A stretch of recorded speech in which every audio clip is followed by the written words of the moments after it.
BBC প্রবাহে আপনাদের সবাইকে স্বাগত জানাচ্ছি। আমি শারমিন রমা। শুরুতেই দেখে নেব আজ কি থাকছে। ইসরায়েলে এবার ইতিহাসের সবচেয়ে ভয়াবহ হামলা চালালো ইরান। ডিমোনা, তেল আবিবে তেহরানের মিসাইল বৃষ্টি, সুপার হেভি ড্রোন মিসাইল ব্যবহারের দাবি আইআরজিসি। ইরান ইসরায়েল যুদ্ধে উত্তেজনা চরমে। সংক্ষিপ্ত ও অস্থায়ী যুদ্ধবিরতির প্রস্তাব তুরস্কের। আলোচনার সুযোগ তৈরি হবে ধারণা আঙ্কারার। আলোচনায় রাজি তেহরানও। মধ্যপ্রাচ্য থেকে সরানো হলো সবচেয়ে বড় মার্কিন রণতরী জেরাল্ড আর ফোর্ড। ফিরেছে গ্রিসের ক্রিট দ্বীপের একটি নৌঘাঁটিতে।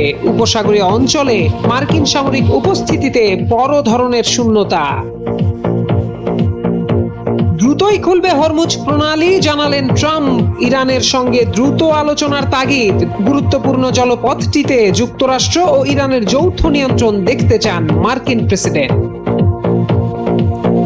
হঠাৎ মার্কিন তেল শোধনাগারে ভয়াবহ বিস্ফোরণ। কেঁপে উঠল টেক্সাসের উপসাগরীয় এলাকা। হিটারের ত্রুটি থেকে দুর্ঘটনা, প্রাথমিক ধারণা পুলিশের।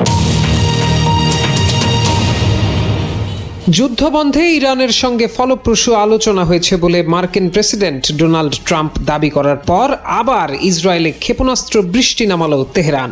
মঙ্গলবার ইরানের Islamic revolutionary guard corps IRGC তাদের চলমান প্রতিশোধমূলক অপারেশন ট্রু প্রমিস 4 এর ৭৮তম ধাপের ঘোষণা দিয়েছে। মঙ্গলবার এক বিবৃতিতে আইআরজিসি অভিযানের সবশেষ এই পর্যায়কে একটি উল্লেখযোগ্য অগ্রগতি হিসেবে বর্ণনা করেছে। তারা জানায়, যখন ইরানিরা মুষ্টিবদ্ধ হাতে লাখো মানুষের সমাবেশে পরিণত হয়ে ইসলামী প্রজাতন্ত্রের প্রতি ব্যাপক সমর্থন জানাচ্ছে, ঠিক তখনই শত্রুর লক্ষ্যবস্তুগুলোতে বৃষ্টির মতো ক্ষেপণাস্ত্র বর্ষিত হয়েছে।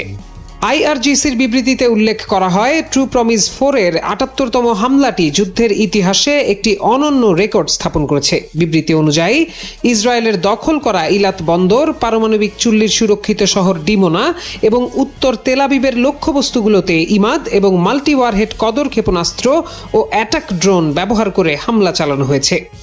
আইআরজিসি এ নিয়ে দ্বিতীয়বার ডিমোনাতে আঘাত আনলো। এর কয়েকদিন আগেই তারা একটি পাল্টা হামলায় এই শহরটিকেই লক্ষ্যবস্তু করেছিল। ওই হামলায় ডিমোনা এবং এর পাশের শহর আরাদে ২০০রও বেশি মানুষ হতাহতের ঘটনা ঘটে। আইআরজিসি আরও জানায়, তাদের অভিযানের ৭৮তম পর্যায়ে এ অঞ্চলে অবস্থিত বেশ কয়েকটি মার্কিন সামরিক ঘাঁটিকেও লক্ষ্যবস্তু করা হয়েছে। বিবৃতিতে আইআরজিসি হুঁশিয়ারি দিয়ে উল্লেখ করে, বাহিনীটির অধিকাংশ কমব্যাট ইউনিট এবং লাখো বাসিজ স্বেচ্ছাসেবক সেনা এখনও যুদ্ধক্ষেত্রে প্রবেশ করেনি। তাদের সম্ভাব্য অংশগ্রহণ সংঘাতকে আরও তীব্র করে তুলবে এবং আগ্রাসনকারীদের জন্য পরিস্থিতি নিয়ন্ত্রণের বাইরে নিয়ে যাবে। এর আগে ফেব্রুয়ারির শেষের দিকে ইরান বিরোধী সামরিক তৎপরতা শুরু হওয়ার পরপরই অপারেশন ট্রু প্রমিস 4 শুরু করে ইরান। মধ্যপ্রাচ্যে ইরান ও ইসরায়েলের মধ্যে উত্তেজনা ক্রমেই বাড়ছে। পারস্য উপসাগরীয় অঞ্চলে তেল ও জ্বালানি অবকাঠামোর উপর হামলার হুমকি বিশ্বকে উদ্বিগ্ন করেছে। এই পরিস্থিতিতে তুরস্ক প্রেসিডেন্ট রিসেপ তাইপ এরদোয়ান নেতৃত্বে সক্রিয় ভূমিকা নিচ্ছে। আঙ্কারা শুধু মধ্যস্থতা নয়, বরং সংঘাত নিরসনের জন্য একটি নতুন কৌশল গ্রহণ করেছে। রোববার তুর্কি পররাষ্ট্রমন্ত্রী হাকান ফিদান ইরান, মিশর, সৌদি আরব, কাতার, ইরাক ও পাকিস্তানের সঙ্গে ধারাবাহিক আলাপ করেছেন। একই সঙ্গে তিনি মার্কিন বিশেষ দূত এবং ঊর্ধ্বতন কর্মকর্তাদের সঙ্গে আলোচনা করেছেন। আঙ্কারা একটি সংক্ষিপ্ত ও অস্থায়ী যুদ্ধবিরতির প্রস্তাব করেছে, যা আলোচনার সুযোগ তৈরি করবে বলে তারা ধারণা করছেন। আলোচনা ব্যর্থ হলে সব পক্ষ পুনরায় যুদ্ধ শুরু করতে পারে বলে আশঙ্কাও দেখা দিচ্ছে। এদিকে তুরস্কের লক্ষ্য শুধু মধ্যস্থতা নয়, তারা সংযুক্ত নিরাপত্তা ফ্রেমওয়ার্ক তৈরি করতে চাইছে, যাতে ইরানকে তার গুরুত্বপূর্ণ অবকাঠামো রক্ষা করানো যায় এবং ইসরায়েলকে আক্রমণ কমাতে উদ্বুদ্ধ করা যায়। আঙ্কারা ইউরোপ ও পারস্য উপসাগরীয় দেশগুলোর সঙ্গে মিলিত হয়ে একটি ঐক্যবদ্ধ উদ্যোগ করছে। এই উদ্যোগে উপসাগরীয় দেশগুলো নিশ্চিত করতে চাইছে যে ভবিষ্যতে হরমুজ প্রণালীতে কোনো অবরোধ হবে না। অপরদিকে ইরানও আলোচনায় আগ্রহ দেখিয়েছে। তারা ভবিষ্যতে হামলা না করার নিশ্চয়তা এবং ক্ষতিপূরণ চাইছে। সম্ভাব্য সমাধান হিসেবে ইরানকে তেলের বাণিজ্য চালুর সুযোগ দেওয়া যেতে পারে বলে বলছেন বিশ্লেষকরা। ট্রাম্প প্রশাসন ইতিমধ্যে কিছু নিষেধাজ্ঞা তুলে নিয়েছে, যা বাণিজ্যকে সহজ করে তুলবে। তুরস্কের এই পদক্ষেপ বিশ্বকে যুদ্ধের ঝুঁকি থেকে রক্ষা করতে সাহায্য করবে বলে বলছেন আন্তর্জাতিক মহল। যুদ্ধবিরতি, সংযুক্ত নিরাপত্তা ফ্রেমওয়ার্ক এবং আঞ্চলিক সহযোগিতার মাধ্যমে আঙ্কারা দীর্ঘমেয়াদী শান্তি স্থাপনের চেষ্টা করছে। তারা চাইছে সব পক্ষ আলোচনায় যুক্ত হয়ে স্থিতিশীলতার পথে অগ্রসর হোক। টানা 25 দিন ধরে চলছে ইরানের সাথে ইসরায়েল ও যুক্তরাষ্ট্রের সংঘাত। এর মধ্যে তেহরানের পাল্টা হামলায় নাজেহাল তেল আবিব। এছাড়া একের পর এক মার্কিন ঘাঁটিতে হামলা চালিয়ে নিজেদের শক্তিমত্তার প্রদর্শন করছে ইরান। এমন পরিস্থিতির মধ্যেই মধ্যপ্রাচ্য থেকে সরানো হলো বিশ্বের বৃহত্তম মার্কিন রণতরী জেরাল্ড আর ফোর্ড। গেল সোমবার মধ্যপ্রাচ্যে যুদ্ধকালীন অভিযানে অংশ নেওয়া বিশ্বের বৃহত্তম মার্কিন বিমানবাহী রণতরী ইউএসএস জেরাল্ড আর ফোর্ড গ্রিসের ক্রিট দ্বীপের একটি নৌঘাঁটিতে ফিরেছে। ফোর্ডকে সরিয়ে নেওয়ায় মধ্যপ্রাচ্যে মার্কিন সামরিক উপস্থিতিতে একটি বড় ধরনের শূন্যতা তৈরি হচ্ছে। গত ফেব্রুয়ারির শেষ দিকে ইরানের বিরুদ্ধে বড় ধরনের বিমান অভিযান শুরু করে যুক্তরাষ্ট্র ও ইসরায়েল। এই অভিযানে ফোর্ড ছাড়াও আব্রাহাম লিঙ্কন নামে আরেকটি মার্কিন বিমানবাহী রণতরী অংশ নেয়।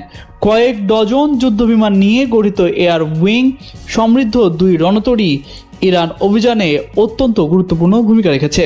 মার্কিন সামরিক বাহিনী জানিয়েছে, গত 12 মার্চ রণতরীটির লন্ড্রি রুমে লাগা আগুনে 2 জন নাবিক আহত হওয়ার পাশাপাশি জাহাজের অন্তত 100টি সজ্জা মারাত্মকভাবে ক্ষতিগ্রস্ত হয়েছে।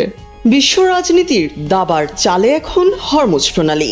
এ নিয়ে ইরান ও যুক্তরাষ্ট্রের একের পর এক বার্তায় কাটছে না ধোঁয়াশা। যদিও কৌশলগতভাবে ইরানের গুরুত্বপূর্ণ এই প্রণালীর উপর মার্কিন প্রেসিডেন্ট ডোনাল্ড ট্রাম্পের নজর বহুদিনের। এবার এই প্রণালী নিয়ে নতুন দাবি করলেন মার্কিন প্রেসিডেন্ট।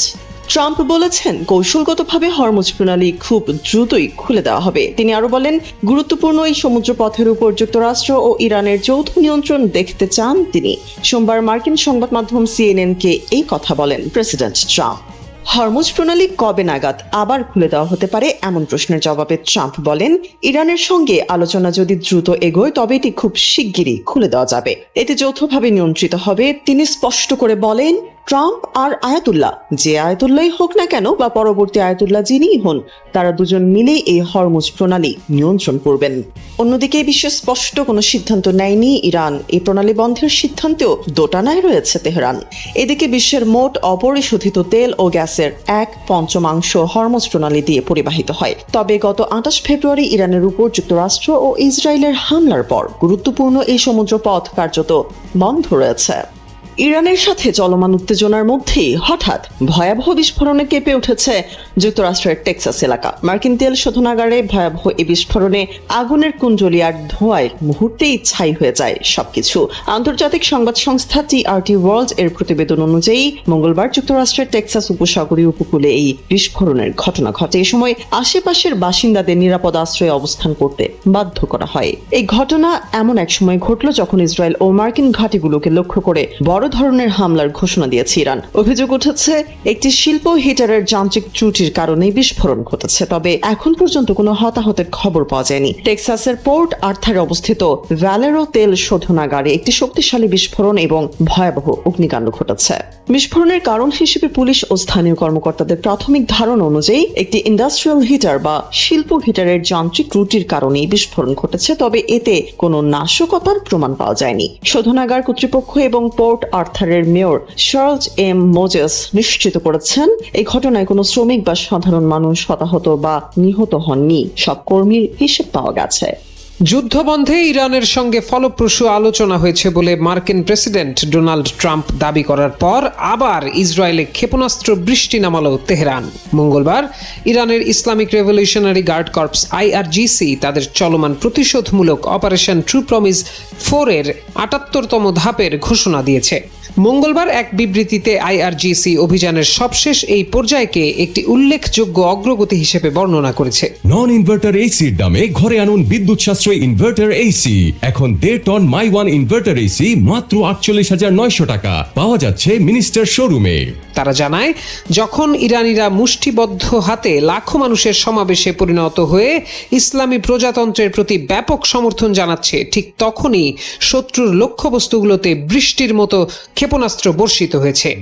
IRGCর বিবৃতিতে উল্লেখ করা হয়, ট্রু প্রমিস 4 এর 78তম হামলাটি যুদ্ধের ইতিহাসে একটি অনন্য রেকর্ড স্থাপন করেছে। বিবৃতি অনুযায়ী ইসরায়েলের দখল করা ইলাত বন্দর, পারমাণবিক চুল্লির সুরক্ষিত শহর ডিমোনা এবং উত্তর তেল আবিবের লক্ষ্যবস্তুগুলোতে ইমাদ এবং মাল্টি ওয়ারহেড কদর ক্ষেপণাস্ত্র ও অ্যাটাক ড্রোন ব্যবহার করে হামলা চালানো হয়েছে। আইআরজিসি এ নিয়ে দ্বিতীয়বার ডিমোনাতে আঘাত আনলো। এর কয়েকদিন আগেই তারা একটি পাল্টা হামলায় এই শহরটিকেই লক্ষ্যবস্তু করেছিল। ওই হামলায় ডিমোনা এবং এর পাশের শহর আরাদে 200-রও বেশি মানুষ হতাহতের ঘটনা ঘটে। আইআরজিসি আরও জানায়, তাদের অভিযানের 78তম পর্যায়ে এ অঞ্চলে অবস্থিত বেশ কয়েকটি মার্কিন সামরিক ঘাঁটিকেও লক্ষ্যবস্তু করা হয়েছে। বিবৃতিতে আইআরজিসি হুঁশিয়ারি দিয়ে উল্লেখ করে, বাহিনীটির অধিকাংশ কমব্যাট ইউনিট এবং লাখো বাসিজ স্বেচ্ছাসেবক সেনা এখনও যুদ্ধক্ষেত্রে প্রবেশ করেনি। তাদের সম্ভাব্য অংশগ্রহণ সংঘাতকে আরও তীব্র করে তুলবে এবং আগ্রাসনকারীদের জন্য পরিস্থিতি নিয়ন্ত্রণের বাইরে নিয়ে যাবে। এর আগে ফেব্রুয়ারির শেষের দিকে ইরান বিরোধী সামরিক তৎপরতা শুরু হওয়ার পরপরই অপারেশন ট্রু প্রমিস 4 শুরু করে ইরান। যুক্তরাষ্ট্রের সঙ্গে কোনো ধরনের আলোচনা ও ঐকমত্য হওয়ার কথা অস্বীকার করেছে ইরান। এমন খবরকে মিথ্যা বলে উল্লেখ করেছে দেশটি। ইরানের পার্লামেন্ট স্পিকার মোহাম্মদ বাগের গালিবাফ এমন মন্তব্য করেছেন। দেশটির পররাষ্ট্র মন্ত্রণালয়ও এক বিবৃতিতে একই দাবি করে। আল জাজিরার এক প্রতিবেদনে বলা হয়, এর আগে 23 মার্চ মার্কিন প্রেসিডেন্ট ডোনাল্ড ট্রাম্প দাবি করেন, ইরানের জ্যেষ্ঠ নেতাদের সঙ্গে যুক্তরাষ্ট্রের কথা হয়েছে। ইরানই প্রথম আলোচনার জন্য যোগাযোগ করেছিল। এ বিষয়ে ট্রাম্প সামাজিক যোগাযোগ মাধ্যম ট্রুথ সোশ্যালে পোস্ট দেওয়ার পর সাংবাদিকদের কাছেও একই দাবি করেন। ফ্লোরিডার এক বিমানবন্দরে ট্রাম্প সাংবাদিকদের বলেন, যুক্তরাষ্ট্রের সঙ্গে ইরানের বেশ জোরালো আলোচনা হয়েছে এবং দুপক্ষ প্রধান প্রধান বিষয়ে একমত হতে পেরেছে। 22 মার্চ হওয়া আলোচনা 23 মার্চও অব্যাহত থাকবে। ট্রাম্প আরও বলেন, ইরান একটি চুক্তি করতে খুবই আগ্রহী, আমরাও একটি চুক্তি করতে চাই। 23 মার্চ সম্ভবত ফোনের মাধ্যমে আমাদের কথা হবে। ট্রাম্পের দাবি, তার মধ্যপ্রাচ্য বিষয়ক দূত স্টিভ উইটকফ ও জামাতা জ্যারেড কুশনার এই আলোচনা চালাচ্ছেন। ইরানের ঠিক কার সঙ্গে কথা হচ্ছে তার নাম উল্লেখ না করলেও ট্রাম্প বলেন, এই আলোচনায় ইরানের একজন শীর্ষ পর্যায়ের সম্মানিত নেতা অন্তর্ভুক্ত ছিলেন। তবে ট্রাম্পের এসব দাবির পর সামাজিক যোগাযোগ মাধ্যম এক্সে এক পোস্টে ইরানের পার্লামেন্ট স্পিকার মোহাম্মদ বাগের গালিবাফ লেখেন, যুক্তরাষ্ট্রের সঙ্গে কোনো আলোচনা হয়নি।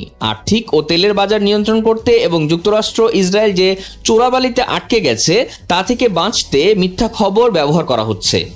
দ্বিতীয় এক পোস্টে গালিবাফ লেখেন, ইরান আগ্রাসনকারীদের পূর্ণাঙ্গ ও অনুশোচনামূলক শাস্তি দাবি করে।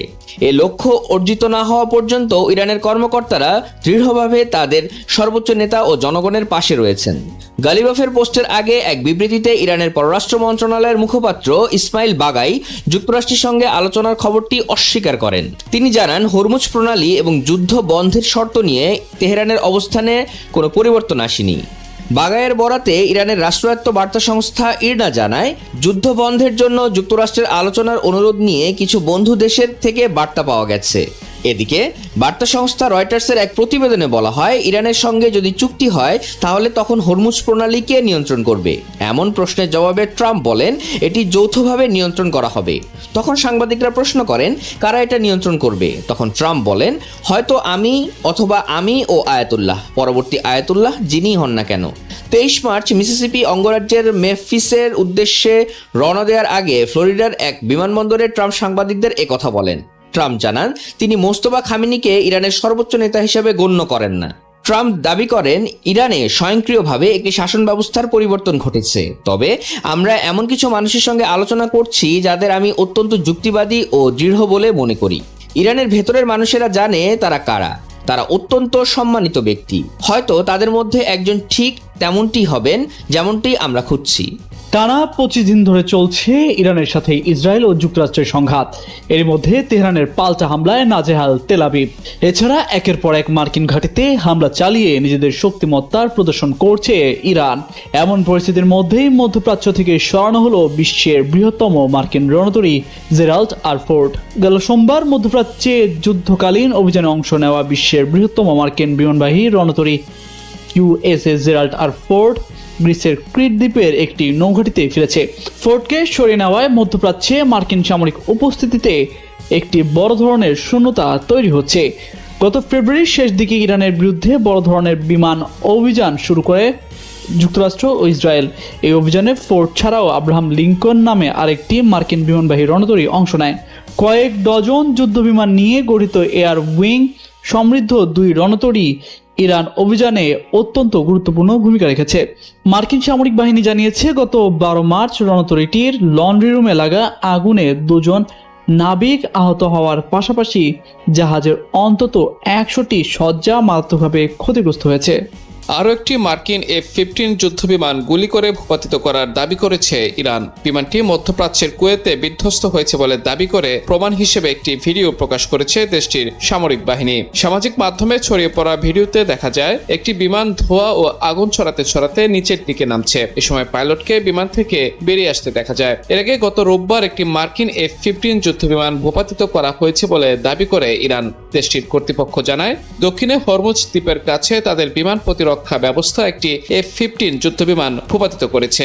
যদিও যুক্তরাষ্ট্র F-15 যুদ্ধবিমান ভূপাতিত করার এই দাবিগুলোর প্রত্যাখ্যান করেছে। মার্কিন সেন্ট্রাল কমান্ড সামাজিক যোগাযোগ মাধ্যমে এক পোস্টে দাবিগুলোকে মিথ্যা আখ্যা দিয়ে গুজব ছড়ানো হচ্ছে বলে দাবি করেছে। সেখানে আরো বলা হয়, অপারেশন এপিক ফিউরি চলাকালীন মার্কিন বাহিনী 8000-এরও বেশি বার যুদ্ধবিমান উড্ডয়ন করেছে। তবে ইরানের গুলিতে কোনো মার্কিন যুদ্ধবিমান ভূপাতিত হয়নি। এর আগে মার্চের শুরুর দিকে কুয়েতের আকাশে 3টি মার্কিন F-15E স্ট্রাইক ঈগল যুদ্ধবিমান বিধ্বস্ত হয়। তখন যুক্তরাষ্ট্র দাবি করেছিল ফ্রেন্ডলি ফায়ারের কারণে বিমানগুলো বিধ্বস্ত হয়েছিল।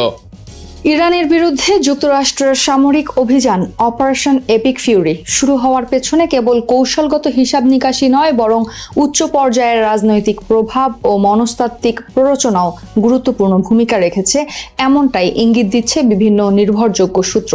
বিশেষ করে ইসরায়েলের প্রধানমন্ত্রী বেনিয়ামিন নেতানিয়াহুর প্ররোচনা এক্ষেত্রে উল্লেখযোগ্য বলে মনে করা হচ্ছে।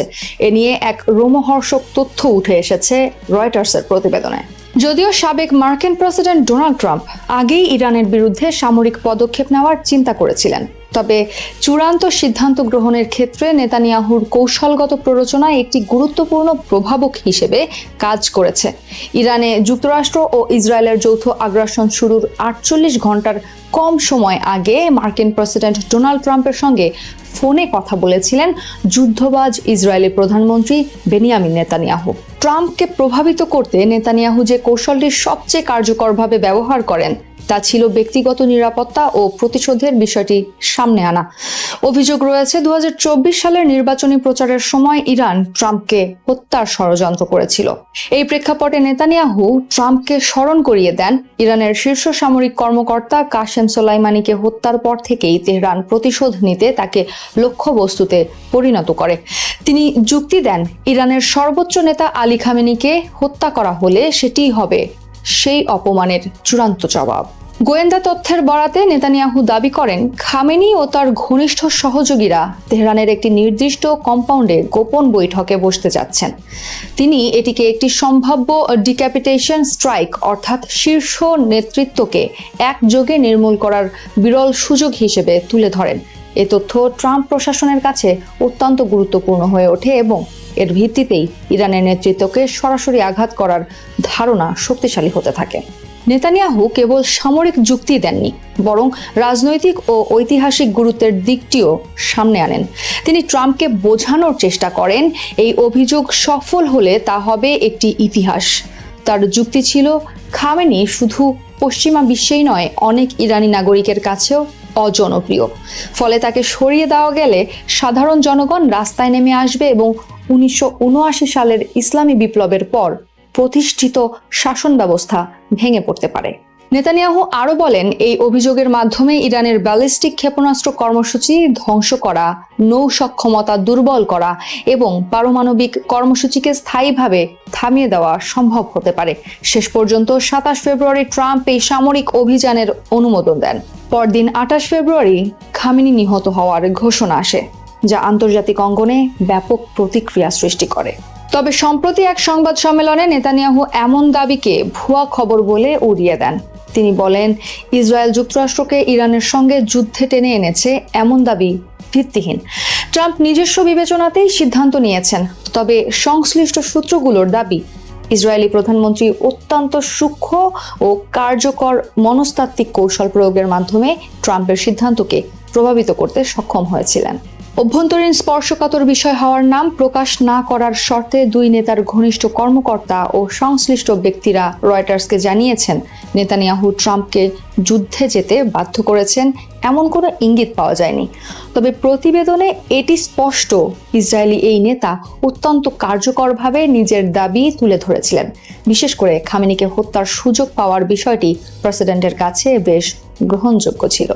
আয়াতুল্লাহ আলী খামেনি নিহত হওয়ার পর ট্রাম্প বারবার ইরানিদের বিদ্রোহ করার আহ্বান জানান, কিন্তু তাতে কোনো কাজ হয়নি। বরং যুদ্ধের চতুর্থ সপ্তাহে পুরো অঞ্চল এখন ঘোরতর সংঘাতের কবলে।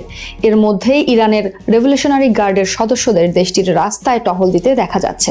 অন্যদিকে প্রাণ বাঁচাতে লাখ লাখ ইরানি নাগরিক এখনো নিজেদের ঘরেই অবস্থান করছেন। মধ্যপ্রাচ্যে উত্তেজনা দিন দিন বাড়ছে। ইরান একের পর এক ক্ষেপণাস্ত্র হামলা চালাচ্ছে উপসাগরীয় অঞ্চলে। কাতারের গুরুত্বপূর্ণ গ্যাস স্থাপনাও আঘাতের মুখে পড়েছে।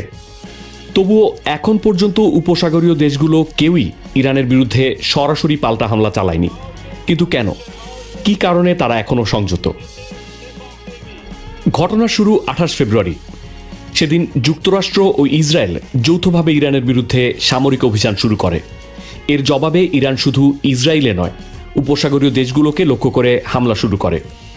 বাহরাইন, কুয়েত, সৌদি আরব, কাতার, ওমান এবং বিশেষ করে সংযুক্ত আরব আমিরাত সবাই কোনো না কোনোভাবে এই হামলার শিকার। শুধু সামরিক ঘাঁটি নয়, বিমানবন্দর, হোটেল, আবাসিক এলাকা, এমনকি জ্বালানি স্থাপনাও আঘাত পেয়েছে। কারো কারো প্রশ্ন, এত কিছু হওয়ার পরেও কেন পাল্টা হামলা হয় না? বিশেষজ্ঞদের মতে এর পেছনে রয়েছে এক সহজ হিসাব: ঝুঁকি বেশি, লাভ কম। উপসাগরীয় দেশগুলোর অর্থনীতি অনেকটাই নির্ভর করে তেল, গ্যাস, শিপিং আর বিদেশি বিনিয়োগের উপর। আর এই তিনটিকেই সহজে ক্ষতিগ্রস্ত করতে পারে ইরান। বিশেষ করে পারস্য উপসাগর এবং হরমুজ প্রণালী, যেখান দিয়ে বিশ্বের বড় অংশের জ্বালানি পরিবহন হয়, সেগুলো ইরানের জন্য বড় চাপ তৈরি করার হাতিয়ার। আর তাই পাল্টা হামলা মানে নিজেদের আরও ঝুঁকিতে ফেলা। তবে সবাই এই বিষয়ে একমত নয়। কিছু বিশেষজ্ঞ বলছেন, যদি এখনই জবাব না দেওয়া হয় তাহলে ইরান বুঝে যাবে কোনো শাস্তি ছাড়াই আঘাত করা সম্ভব। তাদের মতে পাল্টা হামলা হলে স্বল্প মেয়াদে ইরানকে থামানো যেতে পারে, আর দীর্ঘমেয়াদে তৈরি হতে পারে এক ধরনের প্রতিরোধ। কিন্তু সমস্যা হলো, এই হামলা আদৌ পরিস্থিতি বদলাতে পারবে কিনা তা এখনও অনিশ্চিত। এখানে আরেকটি বড় বিষয় হলো, উপসাগরীয় দেশগুলোর অনেকেই ইসরায়েলের সঙ্গে সরাসরি একাত্ম হতে চায় না। কারণ তাদের মধ্যে একটা ধারণা আছে যে ইসরায়েলি যুক্তরাষ্ট্রকে এই যুদ্ধে টেনে এনেছে।